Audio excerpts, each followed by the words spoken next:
১২ grade ভিত্তিক আধুনিক নবম পে স্কেলে বেতন ভাতা বৃদ্ধি, পদোন্নতি ও পেনশন সুবিধায় যুগান্তকারী পরিবর্তন। তো দর্শক, প্রথম আলো পত্রিকায় আজ প্রকাশিত গুরুত্বপূর্ণ প্রতিবেদনটি সরকারি চাকরিজীবীরা না টেনে শেষ পর্যন্ত দেখুন এবং ভিডিওর শুরুতেই চ্যানেলটি সাবস্ক্রাইব করে রাখুন পরবর্তীতে মহার্ঘ ভাতা এবং নবম পে স্কেলের সকল আপডেটগুলো সবার আগে পেতে।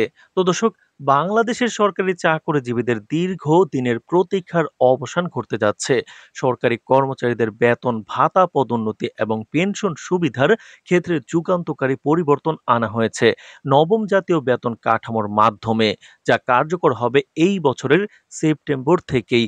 দেশের অর্থ মন্ত্রণালয় ইতিমধ্যে সমস্ত প্রস্তুতি সম্পন্ন করেছে এবং শিগগিরই প্রকাশ করা হবে নবম পে স্কেলের গ্যাজেট, যা সরকারি চাকরিজীবীদের জন্য দীর্ঘদিনের আশা ও স্বপ্নের বাস্তব রূপ।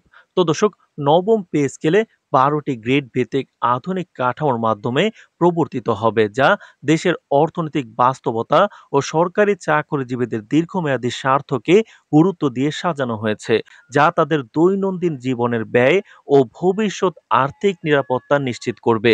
নতুন কাঠামোতে মূল বেতন, ভাতা, উত্থাপন এবং অন্যান্য সুবিধা সহ প্রতিটি দিক বিস্তারিতভাবে নির্ধারণ করা হয়েছে, যাতে সরকারি কর্মচারীরা তাদের যোগ্যতা ও দায়িত্বের জন্য ন্যায্য প্রতিদান পান।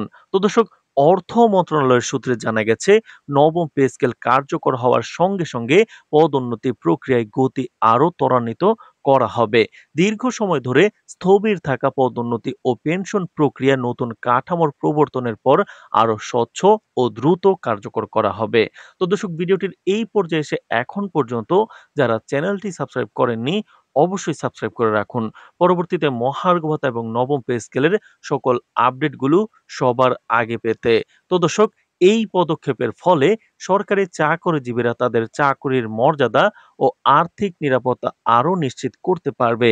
বিশেষ করে দীর্ঘকালীন চাকরিজীবীদের জন্য নতুন কাঠামোর প্রবর্তন একটি বড় আর্থিক সুবিধা হিসেবে কাজ করবে, যা তাদের পেশাগত জীবনকে আরও স্বাচ্ছন্দ্যময় করবে। বিশেষজ্ঞরা মনে করছেন, নবম পে স্কেলের প্রবর্তন শুধুমাত্র সরকারি চাকরিজীবীদের আর্থিক স্বাচ্ছন্দ্য বৃদ্ধি করবে না, বরং সরকারি সেবার মানও উন্নত করবে।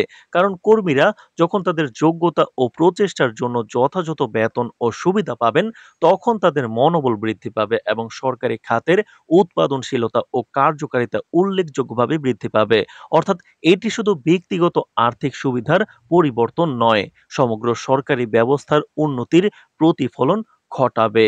তো দর্শক, নতুন বেতন কাঠামোতে প্রত্যেক গ্রেডে মূল বেতন ও ভাতার হিসাব নতুনভাবে নির্ধারিত হয়েছে। এছাড়াও পেনশনভোগীদের জন্য বিশেষভাবে ব্যবস্থা নেওয়া হয়েছে, যাতে তারা দীর্ঘমেয়াদে আর্থিক নিরাপত্তায় থাকতে পারেন। নতুন কাঠামোর সঙ্গে সংযুক্ত পদোন্নতি নীতিমালা বর্তমান সময়ের সঙ্গে সামঞ্জস্যপূর্ণ এবং এটি সরকারি চাকরিজীবীদের স্বার্থ রক্ষায় গুরুত্বপূর্ণ ভূমিকা রাখবে। এছাড়া নতুন কাঠামোর প্রভাবে সরকারি দফতরগুলোতে কর্মচারীদের মনোবল বৃদ্ধি পাবে এবং অফিসের কার্যক্রম আরও গতিশীল হবে। তো দর্শক, সেপ্টেম্বর থেকে কার্যকর হওয়া এই নতুন বেতন কাঠামো সরকারি চাকরিজীবীদের জীবনে একটি নতুন যুগের সূচনা করবে। সরকারি অফিস, দফতর ও প্রতিষ্ঠানগুলো নতুন নিয়ম অনুযায়ী তাদের কর্মচারীদের বেতন ও সুবিধা প্রদান শুরু করবে। অর্থনীতিবিদরা মনে করছেন, সরকারি কর্মচারীদের আর্থিক অবস্থার উন্নতি দেশের সামগ্রিক অর্থনীতিতেও ইতিবাচক প্রভাব ফেলবে। কারণ কর্মীদের আয় বৃদ্ধি, ভোক্তা ব্যয় বাড়াবে এবং বাজারে চাহিদা সৃষ্টি করবে।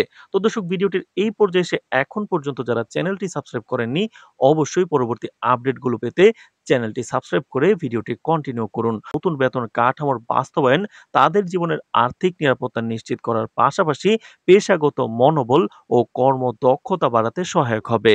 এটি শুধু সরকারি চাকরিজীবীদের জন্যই নয়, দেশের অর্থনৈতিক উন্নয়নের জন্য একটি গুরুত্বপূর্ণ পদক্ষেপ হিসেবে বিবেচিত হচ্ছে। তো দর্শক, পরবর্তীতে মহার্ঘ ভাতা এবং নবম পে স্কেলের আরো গুরুত্বপূর্ণ আপডেটগুলো আমরা জানাবো। চ্যানেলটি সাবস্ক্রাইব করে পাশেই থাকুন। ধন্যবাদ।